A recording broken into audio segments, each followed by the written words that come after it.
Olá! A pedido de alguns alunos, farei agora uma revisão de estatística e probabilidade. Acompanhe. Para esta revisão, veremos em estatística, construção e interpretação do gráfico Boxplot. Vamos aprender agora a construção do desenho esquemático ou gráfico Boxplot. Para construir esse gráfico Boxplot, que é chamado gráfico de caixas, precisamos de 5 medidas. Essas medidas são mediana, Q1, Q3, valor mínimo, valor máximo. Teremos também aqui para auxiliar limite inferior e limite superior. Essa bolinha que aparece aqui no meio, damos o nome de média. E um asterisco ou vários asteriscos à esquerda do limite inferior ou à direita do limite superior é chamado de outliers. Temos aqui também uma legenda de tudo que nós vamos ver nas fórmulas. Vamos lá. Vamos a um exemplo para a construção desse boxplot. Dado um rol, os dados estão organizados em linha, do menor para o maior. Nós vamos agora construir o desenho esquemático utilizando as medidas principais. Vamos calcular a média, que é representado por um círculo central dentro do retângulo ou da caixa. A média é calculada através dessa fórmula, a somatória de todas as variáveis dividido pela quantidade de variáveis. Então, nós vamos somar todos os elementos ou variáveis e dividir por 21.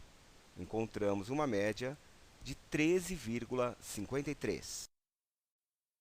Agora vamos calcular a mediana, que é uma medida de tendência central. Para encontrar a mediana, os dados deverão estar numa ordem crescente ou decrescente. Nesse exemplo, eles estão numa ordem crescente. Vamos calcular a posição. Lembrando que o número de elementos desse exemplo é ímpar. Usamos a seguinte fórmula. A posição da mediana é n mais 1 dividido por 2. N é 21, mais 1 dividido por 2 vai dar 22 dividido por 2, 11ª posição, que corresponde ao elemento 13,1. Esse número é a mediana do exercício. Vamos ao cálculo do primeiro quartil. O primeiro quartil também segue a ordem da mediana. Os dados terão que estar numa ordem crescente. E observar também o número de elementos. Nesse caso, ele é ímpar. Então, nós vamos usar a fórmula para encontrar a posição. P do Q1, que é a posição do Q1, é n mais 1 dividido por 4. Na realidade, o primeiro quartil é 1/4 dos dados, ou 25%. 21 mais 1 dividido por 4, 22 dividido por 4 vai dar 5,5. O primeiro elemento aqui, número, é a parte inteira e o segundo é a parte decimal. Usamos a seguinte fórmula para encontrar o primeiro quartil. Q1 é igual à posição que encontramos, a quinta posição, mais a posição posterior, n mais 1, menos a posição encontrada, que é a quinta, vezes a parte decimal. Quem é o elemento que está na quinta posição? Vamos lá no rol e pegamos. É o elemento 12,1, mais o seu posterior, 12,2, menos 12,1, que é o elemento da quinta posição, que multiplica a parte decimal. Fazendo esse cálculo, vamos encontrar 12,15, correspondente ao primeiro quartil. Faremos agora o cálculo do terceiro quartil, que corresponde a 3/4 dos dados, ou 75%. A fórmula que vamos encontrar é da posição do terceiro quartil, que é 3/4 n mais 1. No caso, 21 mais 1, 22, vezes 3, 66 dividido por 4, e encontramos 16,5.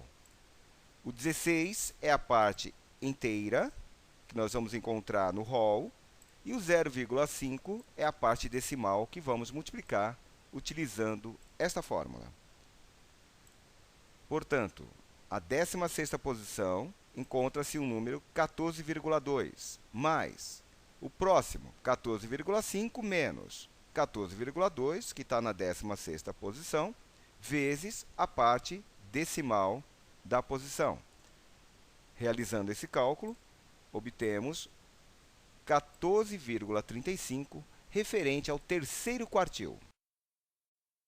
Precisamos também encontrar o limite inferior, que é uma linha imaginária, para que nós possamos destacar aqueles valores que são discrepantes, valores fora do comum, chamado também de outliers.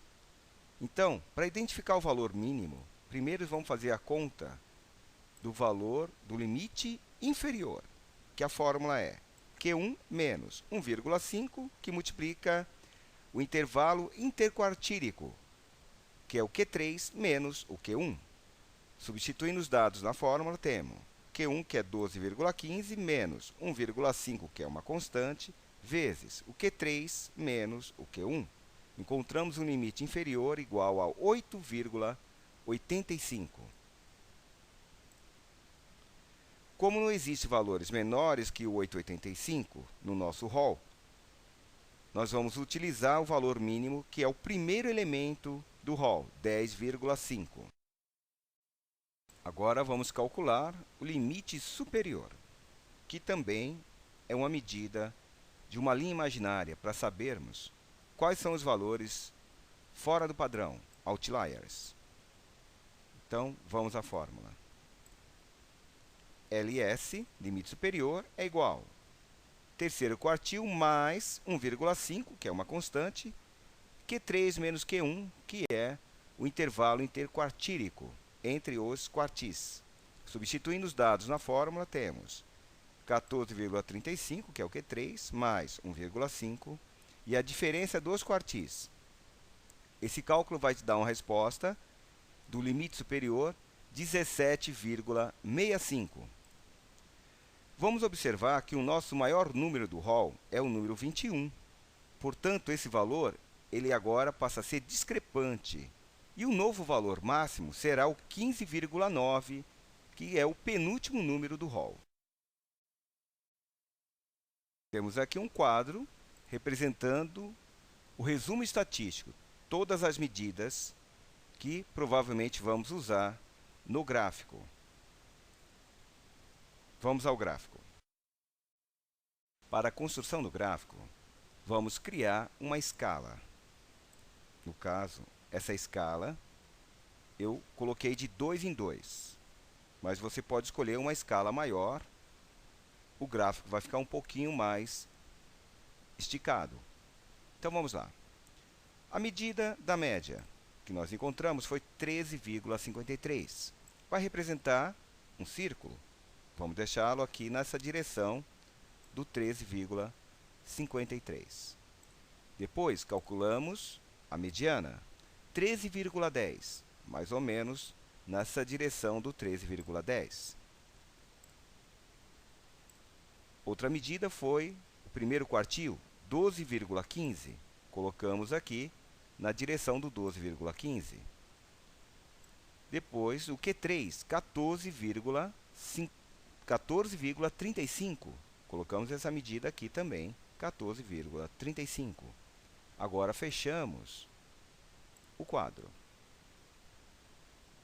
Vamos colocar agora os valores de limite inferior e superior, valor mínimo e valor máximo. O valor do limite inferior que nós encontramos foi 8,85. Então, tracejamos aqui com uma linha imaginária, dizendo que esse valor é limite inferior. Qualquer valor que venha antes será discrepante, conhecido como outliers.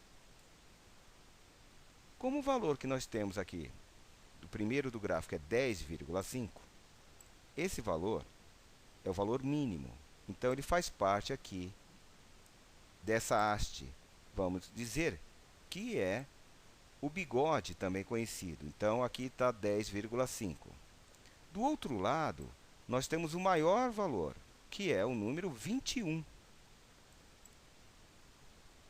Esse 21 é o valor máximo. Mas, ao construir o limite superior, nós percebemos que ele corta essa haste, porque o limite superior é 17,65. Como ele vai cortar essa haste, nós vamos desprezar, então, esse bigode maior ou essa haste maior, sendo o valor 21 um valor discrepante. Vamos agora pegar o penúltimo valor, que é o 15,9, e colocamos ele aqui, 15,9. Eis aqui o gráfico do boxplot deste exemplo. Vamos a algumas observações, que nada mais é do que a interpretação gráfica. O desenho esquemático nos mostra o valor central, a dispersão, a assimetria, a cauda e os valores discrepantes. O valor central é dado pela mediana. A dispersão é dada pelo comprimento do retângulo, que é o intervalo interquartil, diferença dos quartis, Q3 menos Q1. A cauda da distribuição é dada pelo comprimento das linhas laterais. A assimetria é dada pela cauda e pela parte do retângulo formada pela linha da mediana e a linha do quartil. E os valores discrepantes são indicados pelos asteriscos. Vale lembrar que entre os quartis, que é dentro do retângulo, existe 50% dos dados. Dos 50%, 25 são entre a linha da mediana e a linha do primeiro quartil, e os outros 25 estão entre a linha da mediana e a linha do terceiro quartil restante da distribuição. O desenho esquemático sozinho não é tão prático quanto ao uso para comparar dois ou mais boxplot entre várias distribuições. Seria mais interessante. Vejamos um exemplo de comparação gráfica. Essa comparação é feita de vários desenhos esquemáticos, vários boxplot na mesma figura. Os boxplot abaixo mostram a distribuição das notas de três classes, classe A, B e a C. Observe. Lembrando, os boxplot poderão ser no formato horizontal ou, nesse caso, vertical. Então, nós temos aqui a classe A, conforme a legenda, a classe B e, por último, a classe C. Podemos observar esses três gráficos e fazer um comparativo. Temos aqui uma escala de notas de 3,5 até uma nota superior 6, ou ainda, se a gente usar essa aqui como final, uma média 8. Vamos observar alguns dados do gráfico, analisando os três.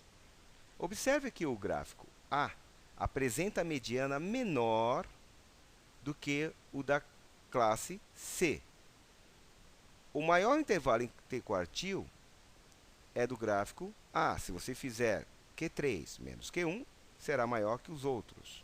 E uma simetria negativa, porque essa haste é muito mais comprida do que as outras, comparado à primeira haste.